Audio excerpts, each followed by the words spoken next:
judulnya penanganan pencegahan stunting. Tapi jawab salamnya kayak orang gizi buruk. Assalamualaikum warahmatullahi wabarakatuh.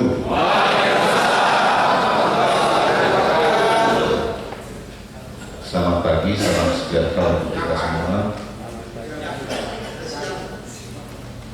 Selamat pagi menjelang siang.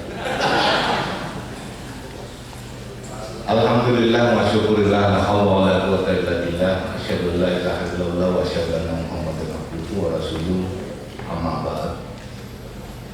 Yang terhormat Bupati Kutai Kartanegara Bapak Edi Damansyah, yang kami hormati senior kami Kepala Dinas PMD Provinsi Kalimantan Timur Bapak Johan, yang kami hormati seluruh narasumber, unsur Forkopimda, seluruh OPD, dan seluruh peserta. Ini judulnya Hari Gizi Nasional, peserta seminar nasional Hari Gizi dan rangka Hari Gizi Nasional.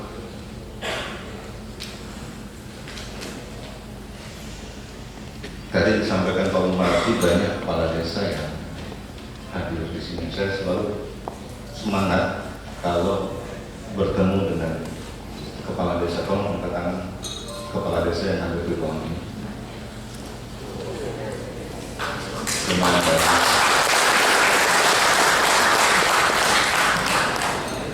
Mohon izin, ini pertama kalinya saya menginjakan kaki di Kutai Kartanegara. Tapi walaupun baru pertama kali, saya langsung bisa merasa menjadi bagian dari masyarakat Kutai Kartanegara. Yang kedua, mungkin ini sekaligus latihan, Pak Bupati, latihan untuk menjadi warga ibu kota negara. Mudah-mudahan kami bisa diterima di 2024 sebagai ASN yang nantinya akan berkantor di Kalimantan Timur, khususnya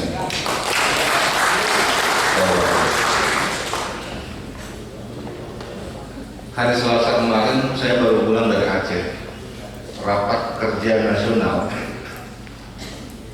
dengan 2.000 kepala desa seprovinsi Aceh terkait dengan percepatan penyaluran dan pengelolaan dana desa tahun 2020. Ada pertanyaan menarik pada saat saya kunjungan. Yang bertanya kepala desa, Pak, dalam konteks pengawasan ini sekarang banyak sekali pengaduan terkait dengan penyimpangan yang dilakukan oleh kepala desa. Padahal yang mengadukan ini adalah oknum yang memang pada dasarnya tidak suka kepala desa itu memimpin. Sejak awal. Bagaimana dengan hal itu? Kalau ini ditindaklanjuti terus, kita sangat terganggu. Sebenarnya ini ranahnya teman-teman Kemendagri menjawab, tapi waktu itu saya dikasih kesempatan. Saya bilang gini, di Indonesia ini ada 4 kepala pemerintahan yang dipilih langsung oleh masyarakat: presiden, gubernur, kepala daerah, dan kepala desa. Tapi apa bedanya presiden dengan kepala desa selain pendapatannya? Pendapatannya nggak mungkin sama antara kepala desa dan kalau presiden begitu terpilih dilantik bentuk kabinet, ada anggaran share ke kabinet, oposisi memantau ada apa, oposisi yang mengklarifikasi. Tapi kepala desa adalah sosok kepala pemerintahan yang hidup dan berinteraksi langsung dengan musuh-musuh politiknya. Betul tidak? Betul. Satu desa ada 1.000 pemilih, 5 calon, menang dengan tingkat keterpilihan 250 suara. Berarti kan ada 750 yang tidak memilih yang bersama, tetapi hidup dan memantau seluruh aktivitas kehidupan kepala desa. Maka Kalau 750 ini setiap hari menyampaikan laporan dan langsung ditindaklanjuti tanpa dianalisa, tidak akan cukup pokoknya kepala desa dalam membangun desanya.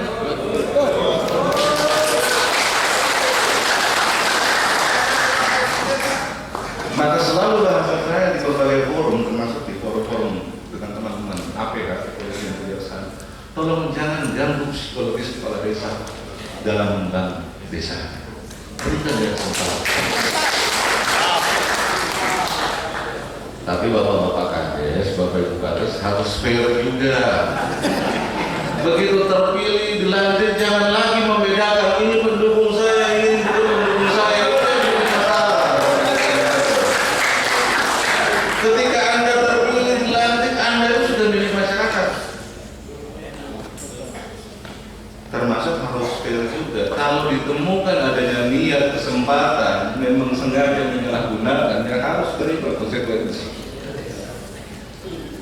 Saya pernah mendengar ceramahnya Pak Hasan Mukasasi, anggota DPK, dan kami paham isu di desa itu adalah masalah sumber daya.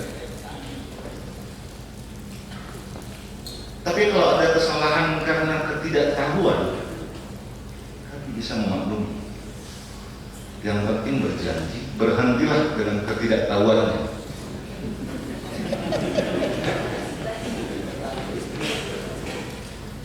Artinya diberikan kesempatan untuk belajar. Itu pembuka dari ceramah saya.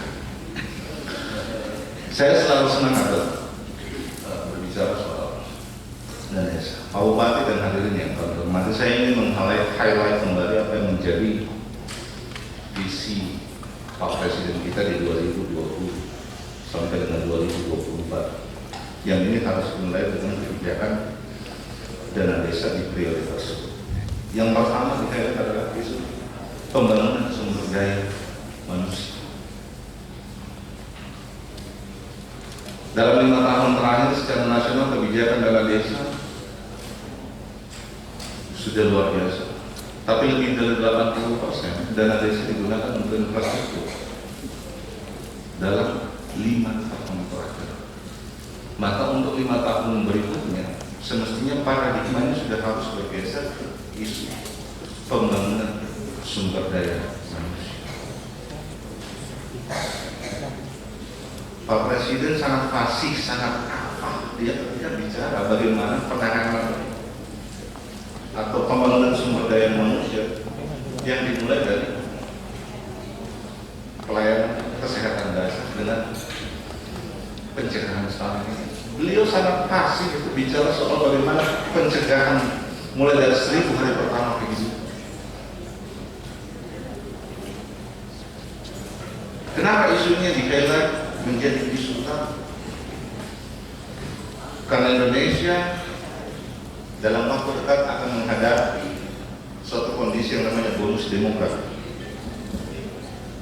Generasi emas, kondisi di mana kelompok usia produktif lebih besar daripada aging society atau yang belum produktif. Ini harus dimanfaatkan oleh bangsa Indonesia dari sisi sumber. Makanya infrastruktur dasarnya harus diselesaikan sedini mungkin. Stunting harus diberantas, pendidikan mulai dari usia dini harus diakses, mulai dari tingkat desa. PAUD, saya agak kaget pada tahun 2019 kemarin ternyata ada PP nomor 2 tahun 2018 tentang standar pelayanan minimal. Kekagetan saya di situ tercantum bahwa penyelenggaraan PAUD menjadi bagian dari SPM-nya kabupaten. Saya diminta UNICEF untuk memimpin rapat lintas kementerian lembaga. Saya orang yang paling protes dan bersuara keras pertama. Kenapa PAUD menjadi seolah-olah menjadi kewenangannya kabupaten pada saat SPM itu dibentuk? Karena kami mencatat 2015-2018 Lebih dari 50.000 kegiatan yang sudah dilaksanakan oleh desa untuk penyelenggaraan PAUD dengan nilai ratusan miliar. Bicara soal desa dalam perspektif undang-undang desa sudah pasti bicara soal kewenangan desa. Ini tidak boleh lagi kita ditinggal yang lebih tinggi. Saya kasih contoh pada saat itu. Bogor itu 400 desa lebih. Tahu nggak jumlah PAUD-nya berapa? 2.600 PAUD. Pertanyaannya, mampu nggak kabupaten mengintervensi 2.600 PAUD? Kalau tidak, didelegasikan kewenangannya kepada desa. Begitu juga mungkin dibuka. Belum lagi terlepas dari persoalan PAUD yang diintervensi oleh desa adalah PAUD yang merupakan aset desa. Saya termasuk orang yang menolak mazhab itu. Karena kalau harus aset desa, ini kan sudah banyak sekali PAUD yang berdiri. Dan lebih banyak yang merupakan bukan aset desa. Bayangkan kalau dikunci itu sebagai aset desa, konsekuensinya dua. Akan muncul PAUD-PAUD baru dan akan mematikan PAUD-PAUD yang sudah berdiri, atau muncul PAUD baru dengan aset desa, pengelolaannya tidak profesional, akan mati dengan sendirinya PAUD tersebut. Sekarang kita berdiskusi soal itu dengan teman-teman Kementerian Pendidikan dan teman-teman. Berikut soal infrastruktur. Infrastruktur juga seperti ini. Infrastruktur yang dimaksud oleh Pak Presiden dalam hal ini bagaimana interkoneksi antara jalan yang dibangun oleh pemerintah pusat, sekarang sudah ada jalan tol yang melintasi calon ibu kota negara. Jadi bagaimana interkoneksi dengan jalan kabupaten bahkan sampai dengan jalan desa agar aksesibilitas produksi bisa cepat.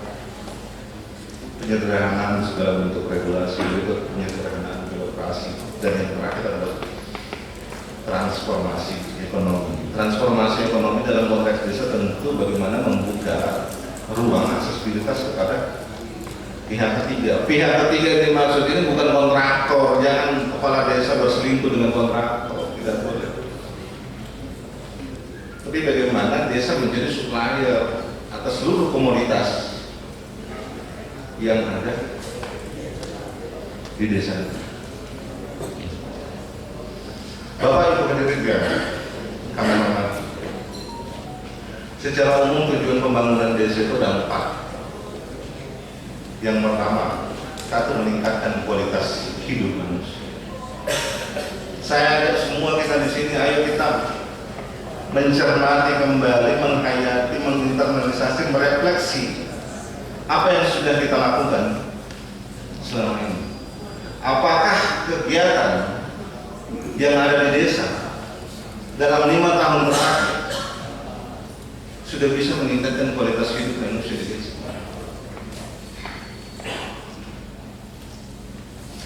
Rasakan para desa.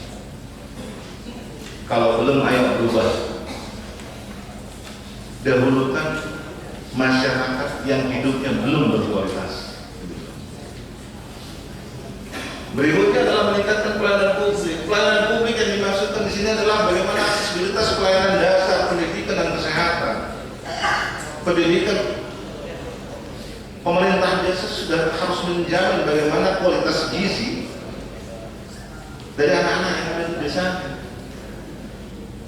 Tadi sudah ditandatangani kampanye deklarasi zero malnutrition, karena ini calon ibu kota negara. Saya paham dengan kabupaten sebagai calon ibu kota negara harus siap secara sumber daya manusia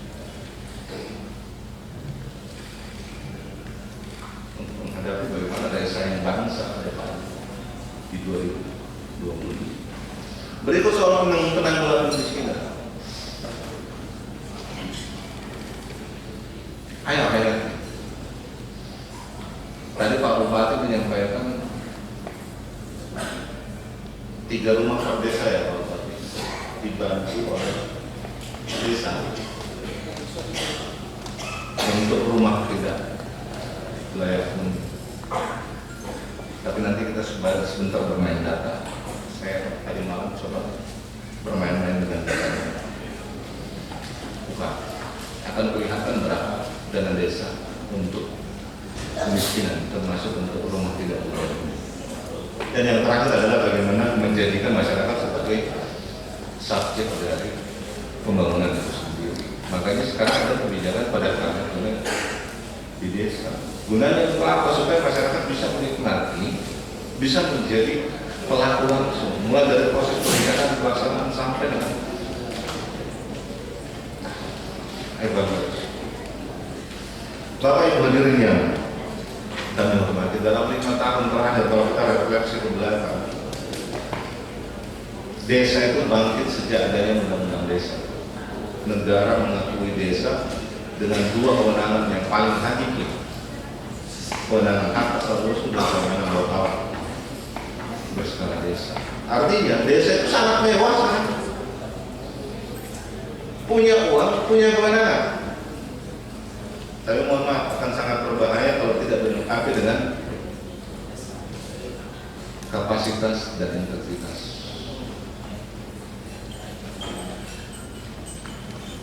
Desa silakan membangun apa? Rencanakan kebutuhan prioritasnya. Utamakan kualitas hidup manusia dan program-program pengentasan kemiskinan. Dalam 5 tahun terakhir, alhamdulillah dari target yang ditetapkan RPJMN 2015-2019, di dalam RPJMN tersebut kita harus mengentaskan yang namanya 5.000 desa tertinggal, dan pada saat yang sama meningkatkan status desa berkembang menjadi mandiri sebanyak 2.000, dan alhamdulillah target itu sudah tercapai pada tahun 2018. Hasil survei yang dilakukan oleh BPS, ada 6.500 lebih desa yang sudah tertinggal menjadi berkembang, dan 2.600 lebih desa berkembang menjadi maju. Dan ini capaian yang luar biasa.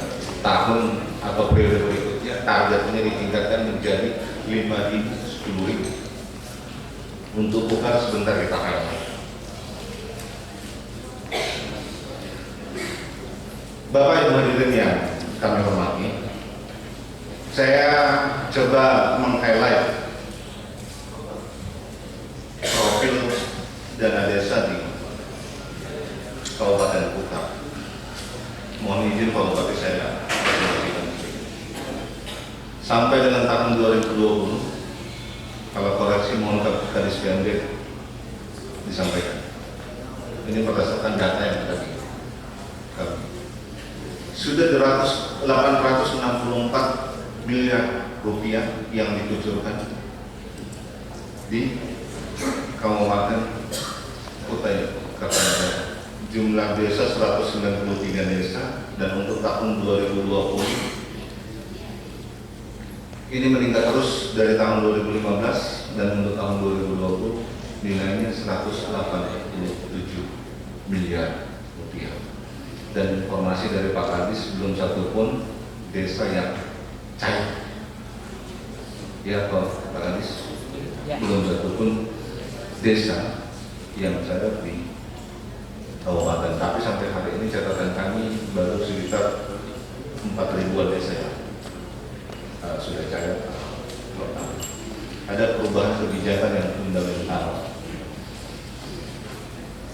terutama dari sisi penyaluran. Tadi Pak Bupati sudah menyinggung, kalau sebelumnya penyaluran itu lewat rekening kas daerah, tetapi untuk tahun 2020 bahasanya melalui. Jadi beda antara lewat dan melalui. Kalau melalui itu langsung ke desa, tetapi oleh bupati diberikan kuasa lagi kepada KPPN untuk menyalurkan langsung ke desa. Formula kebijakan dana desa ini sudah luar biasa. Baik, 2015 sampai 2017 formulanya hanya 2, 90% dibagi rata 10% alokasi formula. Kami kritisi dan kita evaluasi, akhirnya 2018 mulai dirubah 77% pada saat itu alokasi dasar, dan untuk 2020 alokasi dasar menjadi 69%. Jadi 72 triliun 69%-nya itu dibagi kepada 74.953 desa. 1,5%-nya namanya alokasi afirmasi. Ini diperuntukkan bagi desa tertinggal, sangat tertinggal yang memiliki jumlah penduduk miskin tinggi. 1,5%-nya lagi alokasi kinerja. Ini yang bagi desa dan daerah yang berkinerja baik. Dan 28% itu yang namanya alokasi formula. Indikatornya 4, luas wilayah, jumlah penduduk, tingkat kesulitan geografis, dan jumlah penduduk miskin tinggi. 2 dari 4 variabel ada indikator kemiskinan di dalamnya. Ini kebijakan pusat. Sangat sayangkan kalau masuk ke dalam pendidikan daerah hampir tidak ada program pengentasan kemiskinan. Berarti ada yang miss antara kebijakan pusat dengan perencanaan di tingkat desa. Pertanyaannya, siapa yang salah?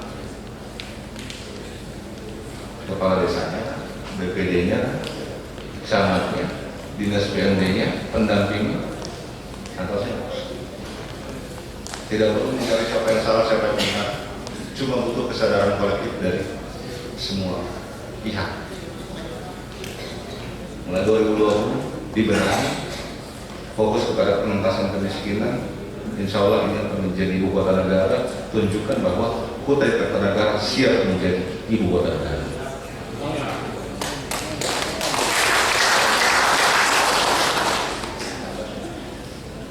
Berikut, apa yang sudah dihasilkan oleh dana desa di Kutai Kartanegara? Kami catat capaian outputnya. Sampai dengan tahun 2018, 269 km yang sudah dibangun jalan melalui dana desa. Ini ada data basis desa. 24 km jembatan desa, pasar desa, PAUD, Politis, dan seterusnya. Sekarang saya yakin kalau kita tanya kepala desa, jadi apa dana desa di tempat? Ya, luar biasa. Di Aceh kemarin juga seperti itu. Jadi apa dana desa di tempat Bapak? Saya diskusi informal dengan salah satu kepala desa. Jadi saya bangun jalan, jembatan, PAUD, Politis, dan seterusnya. Pertanyaan pamungkas saya, berapa angka kemiskinan yang berhasil kau tarik dari garis kemiskinan? Dia. Ada yang miss. Apakah seluruh infrastruktur yang dibangun berkorelasi langsung dengan pengentasan kemiskinan? Kalau tidak, butuh pola perencanaan. Mulai dari sekarang. Next.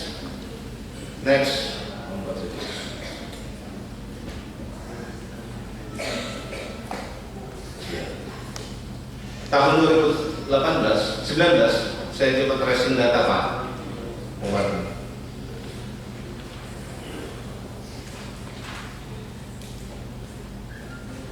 Seluruh dana desa yang masuk ke Kutai Kartanegara tahun 2019, 68% digunakan untuk pembangunan. Jadi trennya masih sangat besar untuk pembangunan. Tapi alhamdulillah untuk pemberdayaan masyarakatnya 24%. Ini jauh lebih besar daripada kabupaten-kabupaten lainnya. Kemarin saya turun di 3 daerah, rata-rata tidak lebih dari 10%. Tapi tahun ini sesuai dengan program Nomad ini harus mendukung bidang pemberdayaan masyarakat. Harus terintegrasi antara program yang dari kabupaten ke desa. Mohon izin Pak, tadi spending kapan pilkada desa serentak di sudah dilaksanakan? Mestinya diawali dari aturan pilkades. Seluruh calon kades visi misinya harus merujuk kepada visi misi kabupaten, supaya gampang bagaimana mensinergikan, mengkorelasikan program kabupaten dengan desa. Kalau tidak dimulai dari situ susah. Kabupaten janji politiknya kemana, kepala desa janji politiknya kemana. Turunannya adalah RPJMD dan RPJMDes. RPJMDes itu janji politik kepala desa. Dokumen 6 tahunan yang setiap tahunnya dituangkan ke dalam dokumen RKPDes. Tapi masih bisa juga.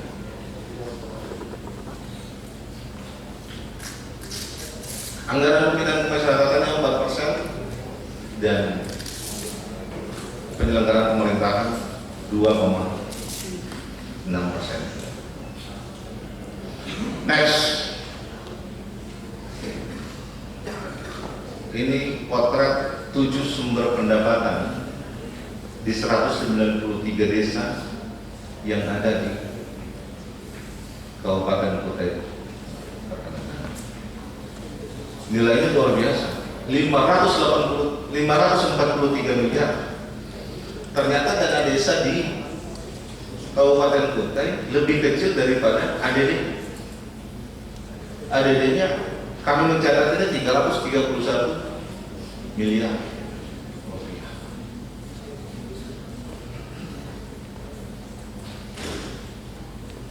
Cermati bersama Hayati, apa dalam benak kita semua melihat data ini?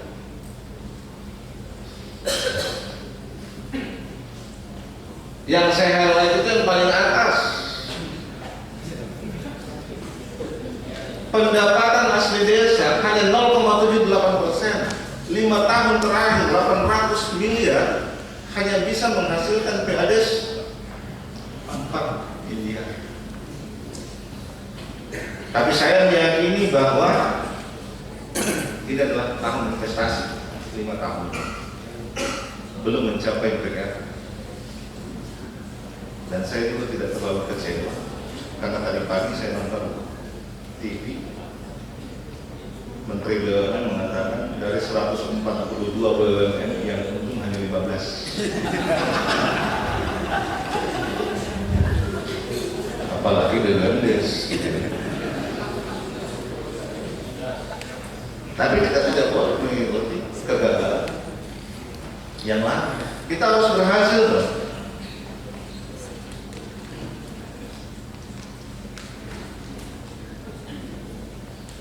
Tiap tahun bentuk BUMDes, tiap tahun sertakan modalnya, tiap tahun pula rugi.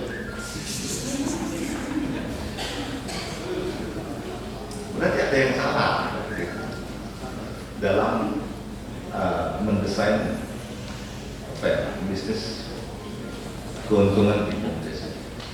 Nanti kira-kira ada Mbak Kalista dan narasumber lainnya yang menstimulasi mindset kita semua. Next, ini profil BUMDes di Kutai Kartanegara. Penyertaan modalnya 11 miliar untuk tahun 2019.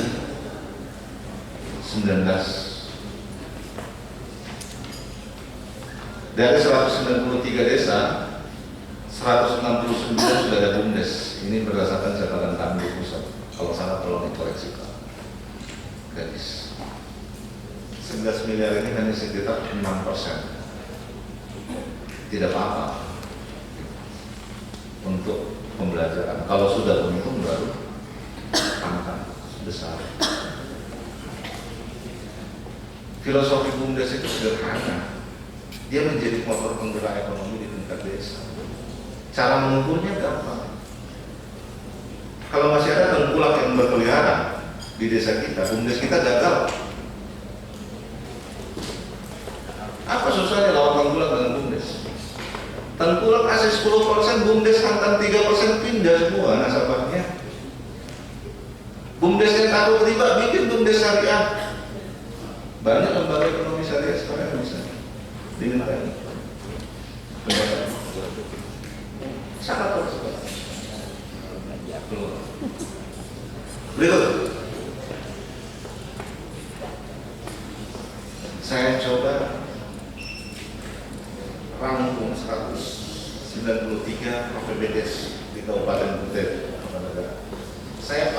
keyword miskin. Saya asumsikan seluruh kegiatan yang ada kata miskinnya adalah program pengentasan kemiskinan. Hasilnya tahun 2019 8,826 miliar, lebih tinggi sedikit dari penyampaian Pak Fadli tadi. Pak Fadli bilang tidak sampai 10%, ini 10% lebih sedikit. Saya bantu teman-teman kepala desa.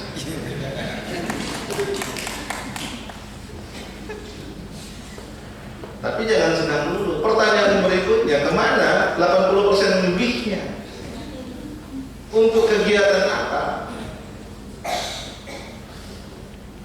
Tadi kita sudah highlight 4 tujuan pembangunan desa, meningkatkan kualitas pembangunan, mengentaskan kemiskinan, menjadikan masyarakat subjek pembangunan dan seterusnya. Dan ini hanya terjadi di 117 desa. Berarti kurang lebih ada 76 yang tidak menganggarkan program pengentasan kemiskinan. 76 itu saya tidak akan buka di sini, tapi saya akan berikan diam-diam kepada Pak untuk dilakukan evaluasi. 76. Berikut, mari kita lihat apa saja. Betul yang disampaikan oleh Pak Bupati. Yang paling besar itu adalah dukungan untuk program rumah tidak layak huni. Karena mau izin Pak Bupati nilainya hanya 7 miliar dari total 185 miliar dana desa yang ada di Kabupaten Buka. Kemudian ada dukungan pendidikan bagi siswa miskin. Ini luar biasa. Pemetaan dan analisis kemiskinan ini juga penting. Apa yang disampaikan oleh Pak Bupati tadi, basis data terpadu itu harus diverifikasi, harus dimutakhirkan. Karena tidak menutup kemungkinan ada yang masih tercatat miskin, tapi orangnya sudah tidak ada. Ini sangat membantu. Saya didebat juga di berbagai provinsi. Kan saya tanya, Kades, pada saat Anda bermusdes, libatkan masyarakat miskin? Semua mulai dia. Ada sesuatu. Ya, kalau tidak dilibatkan, jangan harap Anda kemiskinan bisa turun drastis. Bagaimana orang miskin bisa memperjuangkan haknya untuk dibiayai kalau tidak dilibatkan dalam musdes? Atau paling sederhana, pada saat bermusdes membahas data kemiskinan. Ada yang bilang membahas, ada yang tidak. Atau ada yang mengatakan, Pak Fahri, pada saat kami musdes, kami sudah libatkan masyarakat miskin, tapi pada saat musdes mereka juga tidak ngomong apa-apa. Diam, 1000 bahasa. Saya bilang, Pak Kades, itu hanya persoalan cara yang namanya orang miskin, kelompok marginal, dan seterusnya. Kalau diundang dalam satu forum, dia tetap dengan perbedaan. Tidak mungkin bicara. Tapi pernah nggak Pak Kades datang ke rumahnya, tahu dia orang miskin, kasih tahu, mau nggak kau jadi pengurus BUMDes misalnya, salah satu unit usahanya, agar pendapatanmu lebih satu nomor. Tadi punya banyak orang dimasukkan dalam paling tidak kelompok sasaran. Dia menganggap saja anggota itu yang perjuangkan dalam proses, mestinya berpikirnya seperti itu. Pengobatan lansia, warga miskin, dan seterusnya. Jadi ini menjadi pencermatan kita semua. Kemudian sesuai dengan judul hari ini, saya coba juga highlight dana desa di Kabupaten Buka untuk pencegahan stunting. Saya ambil keyword. Ada 2 intervensi yang kita kenal dalam intervensi, ada intervensi spesifik dan ada intervensi sensitif. Untuk spesifik saya ambil keyword PMT, gizi, vitamin, imunisasi hamil, bayi, dan balita. Hasilnya untuk tahun 2019 ini sebenarnya luar biasa, 4 miliar lebih.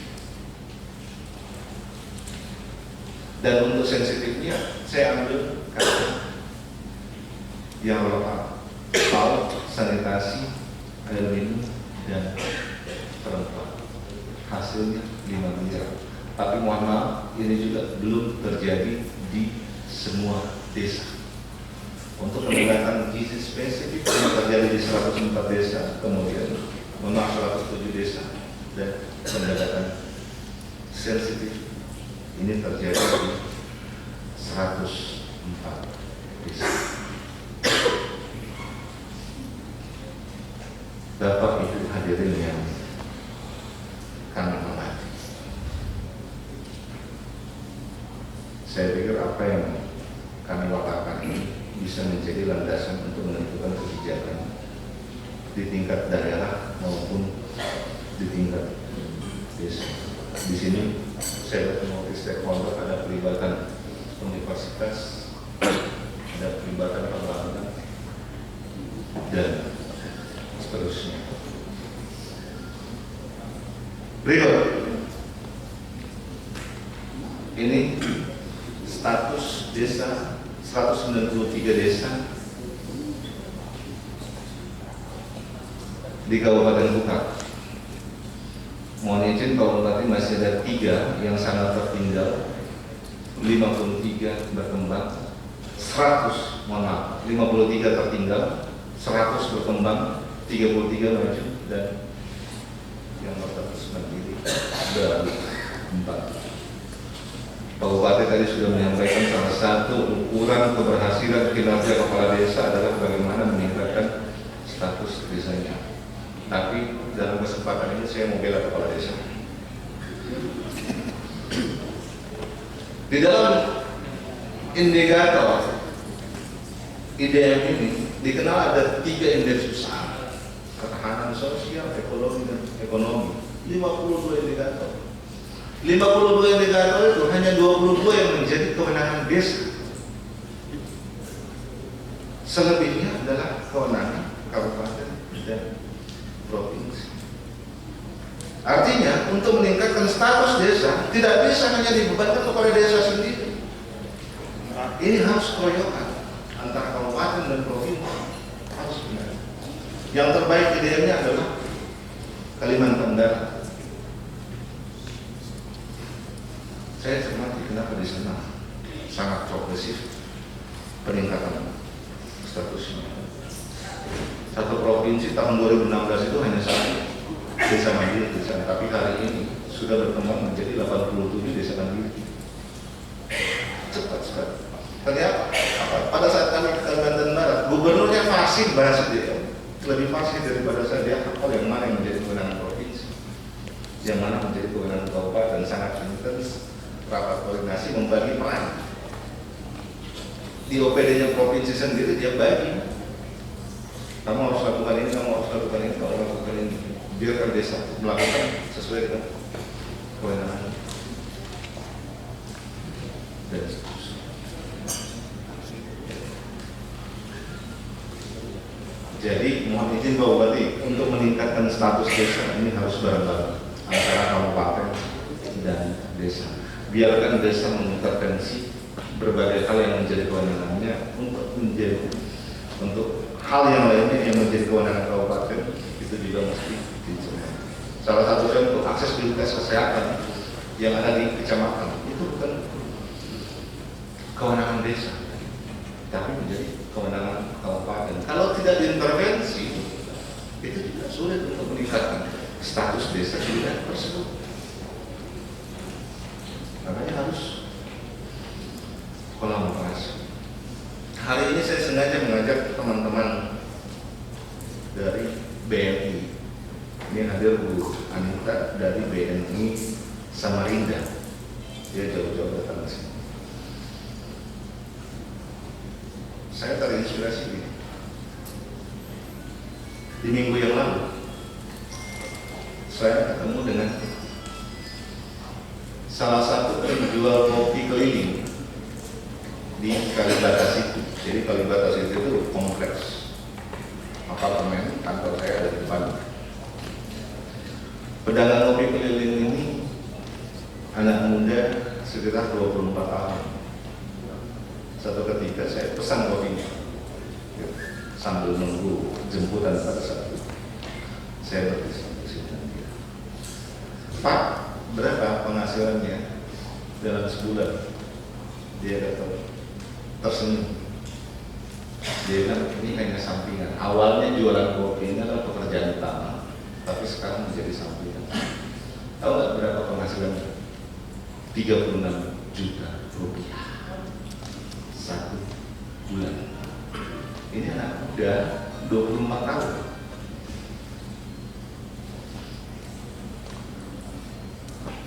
Dia hanya memanfaatkan potensi yang ada di dekat pangkalan ojek dengan pangkalan taksi yang ada di sekitar itu. Nah, dia hanya gunakan dengan sedikit pengetahuan aplikasi, tidak lebih, cukup pengetahuan itu. Sedang dari mana Anda dapatkan 36 juta itu satu bulan? Lah, di sini kan banyak tukang ojek, Pak, banyak supir taksi yang semuanya tahu kalau mereka isi pulsa saya isiin, kalau mereka mau bayar pulsa listrik saya isiin, kalau mau mereka top up GoPay, OVO dan seterusnya saya isiin. Seluruh kebutuhan mereka saya layani dengan satu gadget. Rupanya dia menjadi salah satu agen bank, dapat komisi dari bank dengan seluruh transaksi yang dia lakukan. Dia akumulasi 36 juta satu tahun. Ini pedagang kopi seperti ini. Kita bentuk BUMDes sertakan modal rugi.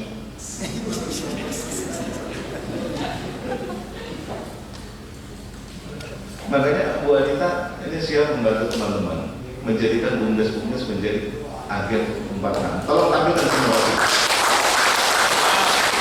Ini simulasi bisnis. Coba fee per transaksi, orang buka rekening dapat 5.000, transfer ke rekening dapat sekian, isi pulsa dapat sekian. Itu dia hanya memanfaatkan tukang ojek yang ada dan supir taksi yang ada di pangkalan. Bagaimana kalau BUMDes memanfaatkan seluruh masyarakat yang ada di wilayah desa?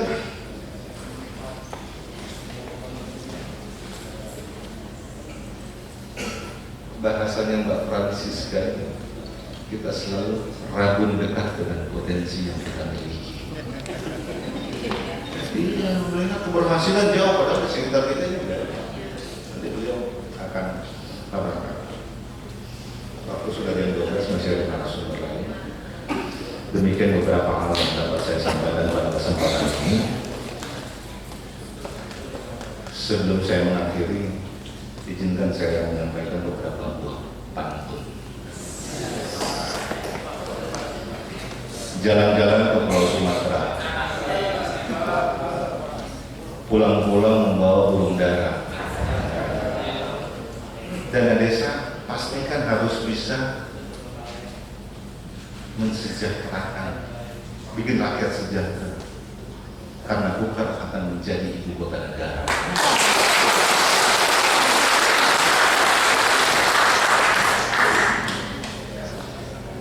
Adik manis namanya Yanti.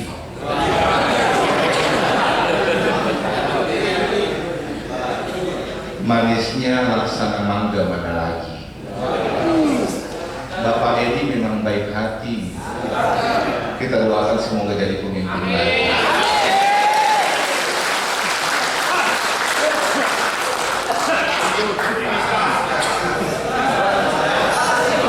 Buah mangga, buah mengkudu. Buah durian belinya di beras tadi. Setelah ini saya pasti akan rindu. Makanya kalau ada acara undang saya lagi.